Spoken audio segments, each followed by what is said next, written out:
हमारे देश में तेल होते हुए भी हम दूसरे देशों पर निर्भर हैं क्यों, जब हम खुद का तेल निकाल कर आत्मनिर्भर बन सकते हैं। हमारे देश में सन 2000 में 29.7 मिलियन मैट्रिक टन ऑयल था, लेकिन यही ऑयल सन 2020 में 22 मिलियन मैट्रिक टन बचा। क्यों? इसका पहला कारण है तेल के कुओं का सूख जाना। गवर्नमेंट कंपनी ONGC के पास जो भी कुएं हैं, हर साल कोई न कोई कुआं बंद करना पड़ता है। आज हालत ऐसी है कि ONGC के पास कोई भी ऑयल के कुएं नहीं है।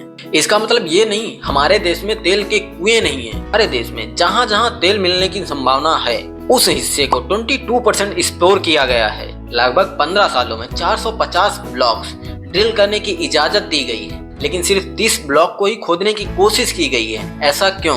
जब कोई प्राइवेट कंपनी तेल के कुएं को खोदती है तो उसमें जो भी खर्चा लगता है वो उस कंपनी का लगता है। कोई जरूरी नहीं कि तेल मिल ही जाए, और अगर किसी कंपनी को ऑयल मिल भी जाए तो उस कंपनी को टैक्स देना पड़ता है। लेकिन 2014 से पहले ऐसा नहीं था। जब कोई कंपनी ड्रिल करती और उस कंपनी को ऑयल मिल जाता है, उस ऑयल से जब उसे प्रॉफिट होता था तब उसे टैक्स देना पड़ता था। अगर तेल निकलता है तो आपको टैक्स देना ही पड़ेगा। इसीलिए कोई विदेशी कंपनी भारत में ड्रिल करने के लिए राजी नहीं होती है, क्योंकि काफी सारी कंपनियां पहले से ही घाटा उठा रखी हैं। लेकिन तेल के कुएं ONGC कंपनी भी खोद सकती है। लेकिन 2014 में इलेक्शन के टाइम गवर्नमेंट को चाहिए थे पैसे, तो गवर्नमेंट ने क्या किया, अपनी दूसरी कंपनी HP को ONGC को ही बेच दिया, जिसके कारण ONGC कंपनी के पास 10,799 करोड़ रुपए से सिर्फ 968 करोड़ ही बचे, और उन पैसों को ONGC कंपनी ने गुजरात पेट्रोलियम में इन्वेस्ट कर दिए, और जिसके शेयर 90% गिर गए,